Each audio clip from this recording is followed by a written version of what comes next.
அபரகாம், நாடு முழுவதும் நாடாளுமன்ற தேர்தலையொட்டி 195 பாரதிய ஜனதா கட்சியின் வேட்பாளர்களின் முதல் பட்டியல் நேற்று மாலை வெளியிடப்பட்டது. வெளியிடப்பட்ட சில மணி நேரங்களிலேயே 2 வேட்பாளர்கள் தாங்கள் போட்டியிலிருந்து விலகுவதாக அறிவித்திருப்பது சர்ச்சையை ஏற்படுத்தி இருக்கிறது. பாரதிய ஜனதா கட்சியின் சார்பாக முதல் கட்ட வேட்பாளர் 543 நாடாளுமன்ற தொகுதிகளுக்கான தேர்தலில் 195 வேட்பாளர்களை அவர்கள் நாடு முழுவதும் ஒவ்வொரு மாநிலத்திலும் தேர்வு செய்து நேற்று அறிவித்தார்கள்.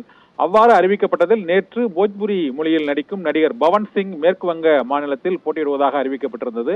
அவர் தாம் போட்டியிலிருந்து விலகுவதாக அறிவித்திருக்கிறார். ஏனென்றால் சமூக வலைதளங்களில் மேற்கு வங்க மக்கள் தொடர்பாக அவர் தெரிவித்திருந்த கருத்து சர்ச்சையை ஏற்படுத்திய சூழ்நிலையில் பவன் சிங் போட்டியிட்டால் அங்கு கடுமையான தோல்வியை அல்லது எதிர்ப்பை சந்திக்க நேரிடும் என்பதால் பவன் சிங் போட்டியிலிருந்து விலகுவதாக உள்ளூர் பாரதிய ஜனதா கட்சியின் தலைவர்கள் கேட்டுக்கொண்டதற்கு இணங்க பவன் சிங் போட்டியிலிருந்து விலகினார்.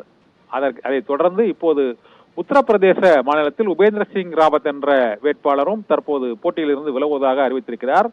ஆர்டிபிஷியல் இன்டெலிஜென்ஸ் என்ற தொழில்நுட்பத்தில் ஆபாச வீடியோ அவரது தோற்றத்தை போன்று வெளியிட்ட நிலையில் அவர் இந்த சர்ச்சையில் காவல்துறையினரிடம் புகார் அளித்திருந்த நிலையில் இப்போது போட்டியிலிருந்து விலகுவதாக அறிவித்திருக்கிறார். ஒருவர் ஆபாச வீடியோ சர்ச்சை காரணமாக உத்தரப்பிரதேச மாநிலத்தில் பாரதிய ஜனதா கட்சியின் வேட்பாளராக அறிவிக்கப்பட்டிருந்த உபேந்திர சிங் ராவத் போட்டியிலிருந்து விலகுவதாக அறிவித்திருக்கிறார். அதே போல மேற்கு வங்க மாநிலத்திலும் பிரபல நடிகர் ஒருவர் பாரதிய ஜனதா கட்சியின் சார்பாக போட்டியிடும் வேட்பாளராக அறிவிக்கப்பட்ட சில மணி நேரங்களிலேயே அவரும் போட்டியிலிருந்து விலகுவதாக அறிவித்துள்ளார்.